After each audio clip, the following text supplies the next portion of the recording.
Impleng kate Betawi. Bebenah artinya membersihkan atau rapi-rapi. Contohnya nih.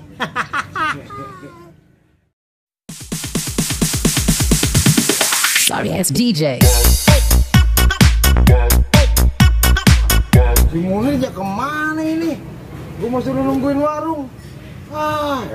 Mana banyak banget kerjaan. Gue di rumah mau bebenah ini. Siapa yang gue mau suruh ini? Gue mau bebenah dulu. Pulang, cuman tembakan. Lu kemana aja sih, Nir? Lagi benerin ini, kita kan mau syuting, Mbak. Gue mau bebenah dulu ini, gue pulang ya, gue tungguin ya. Gue tungguin dulu Bentar, warung ini. bebenah. Emang lu mau kemana? Bini lu mau kemana? Ini gue ingin dong. Pulang kampung lama-lama amat sih. Ya, namanya orang ada keperluan keluarga. Ya, gue tinggal dulu ya. Itu tadi siapa yang beli? Udah pada bayar orang yang tadi? Belum. Ya udah tungguin aja nih, HP gue tinggal. Iya. Gue mau bebenah dulu bentar. Iya. Ganti, Mbak. Nah abang lu nih gampang kan bahasa Betawi. Makanya dengerin, pantengin, tonton YouTube-nya Locan FM. Jangan lupa like, comment, and share.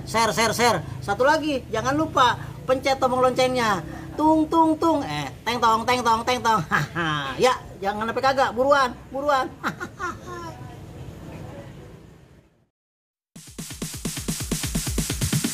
Sorry ass DJ. Aduh, si Munir aja kemana ini ya? Suruh nungguin warung, malah ngayap mulu. Gue kan banyak banget kerjaan, gue mau bebenah di rumah ono. Banyak yang gue tungguin, pocong lu. Gila, kagetin aja lu. Gila. Gue lagi latihan. Aduh. Loncat gue, jadi bocah. Anu lu. Gue jadi, loncat lu. Lu gue ininya. Lu. Aduh, lagi serius. Kenapa terus? Lu apa ya? Lu. Gue jadi kagak lu. Gua. Aduh, Allah. Pocong lu.